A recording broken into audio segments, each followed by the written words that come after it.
Market లో invest చేసి మీ డబ్బులు డబుల్ చేసుకోవాలనుకుంటున్నారా? సుందరరామిరెడ్డి గారి లైవ్ సెమినార్ కి అటెండ్ అవ్వండి.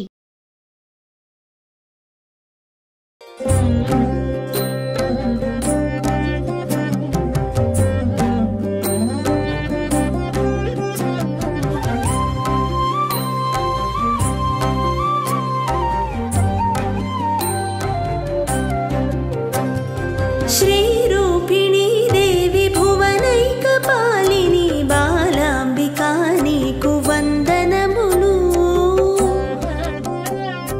విశ్వ ప్రాణాధార శక్తి స్వరూపిణి బాలాంబికా నీకు వందనములు.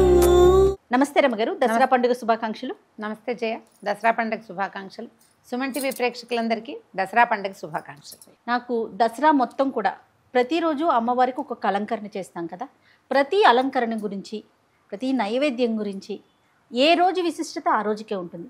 మనం చాలా రోజులు, ఎక్కువ రోజులు జరుపుకునే పండుగ దసరా పండుగ కదా రమ్మగారు.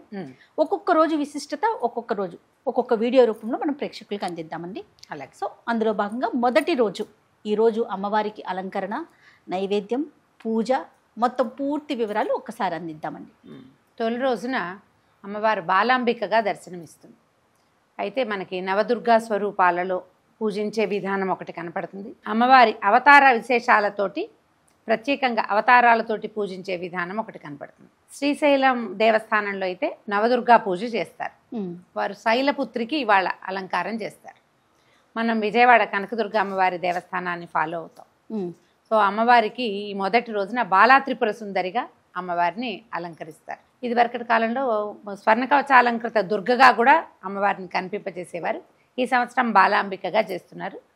అక్కడ దేవాలయంలో ఎలాంటి నివేదన, ఏ రకమైన వస్త్ర సమర్పణ చేస్తారో పూజా విధానం మనం అది చెప్పుకుందాం. ఎందుకంటే మనం ప్రతి సంవత్సరం ఏటా వారిని ఫాలో అయ్యేటప్పుడు ఒక్కొక్కసారి కొంచెం ముందు వెనకలు అవుతూ ఉంటాయి. అవునండి, ముందు వెనకలు అవుతాయి. ఈ వస్త్ర సమర్పణ, ఆహార నివేదన సమర్పణలో చిన్న చిన్న తేడాలు రావచ్చు. దాని గురించి ఆలోచించద్దు. ప్రధానమైనది ఏంటంటే మనం ఏది ఫాలో అవుతున్నామో, ఎవరిని అనుసరిస్తున్నామో వారు ఎట్లా చేస్తే మనం ఇంకా అట్లాగే చేసుకోవచ్చు తప్పకుండా. అయితే ఈ బాలాంబికగా చెప్పబడే అమ్మవారు ఎప్పుడు నిత్యము 9 సంవత్సరాల వయసున్న కన్యక్కగానే దర్శనమిస్తుంది.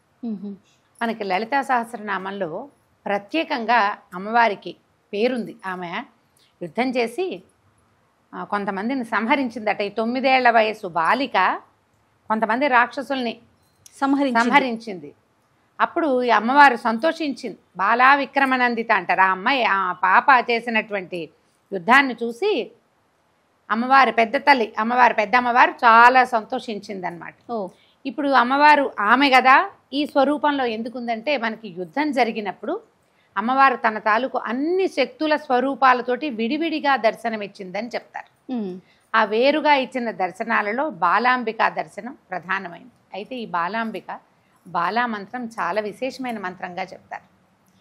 ఒక 9 ఏళ్ల బాలిక చక్కగా ఒక జడ ముందుకు వేసుకుని లంగా జాకెట్టు లాగా, అంటే ఒక పరికిని ఉపరి వస్త్రం చీర కట్టుకున్నట్టుగా కనపడదు స్వరూపం. 9 ఏళ్ల బాలిక ఎలాంటి వస్త్రధారణలో ఉంటుందో అంతే అదే వస్త్రధారణ. అంతే అట్లా చక్కగా పద్మాసనంలో కూర్చుని పుస్తకము, తర్వాత అక్షమాల అవి ధరించి 4 చేతులతోటి, ఒకటి వరముద్ర అంటే ఇట్లా అభయం ఇస్తున్నట్టు, లేదా అప్పుడప్పుడు ఇలా కూడా కనపడుతుంది, వరాలు ఇస్తున్నట్టు అభయం ఇస్తున్నట్టు ఒకటి.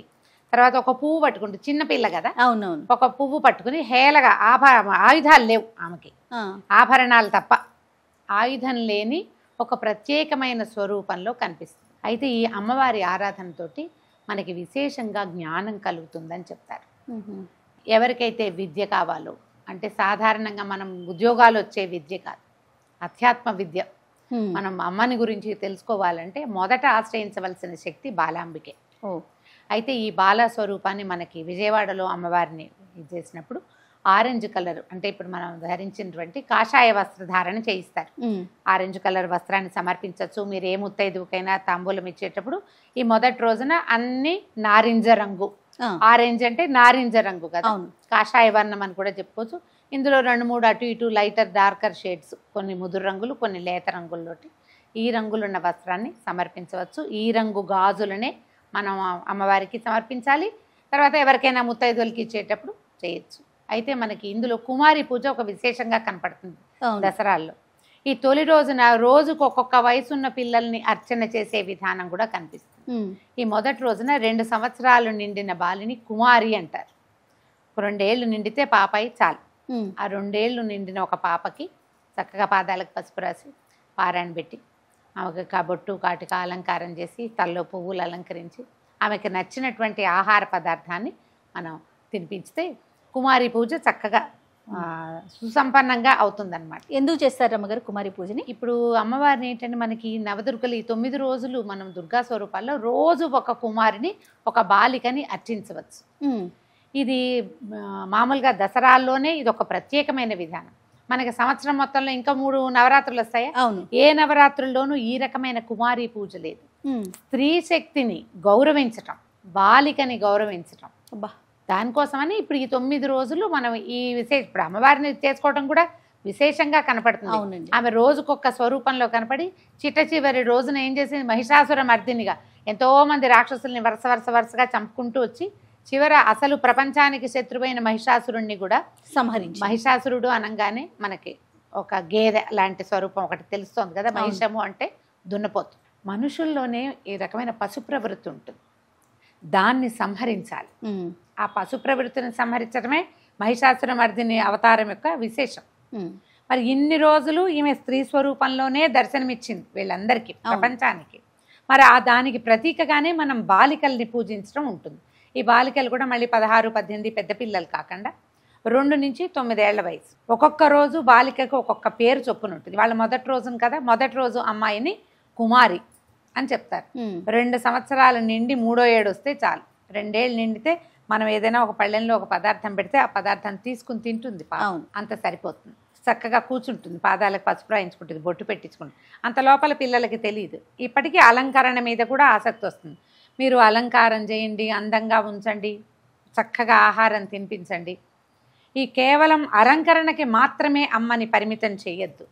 ఈ స్త్రీ శక్తి కావాలంటే అది విజృంభించి రాక్షస సంహారం కూడా చేయగలదు. దీన్ని ఇక్కడే పరిమితం చేయబోకండి, పూజించండి, అలంకరించండి. తర్వాత సంహరించే అవకాశం అవసరం వచ్చినప్పుడు అది కూడా చేస్తుందని చెప్పడానికే మనం కుమారి పూజ చేసుకుంటాం. ఓకే.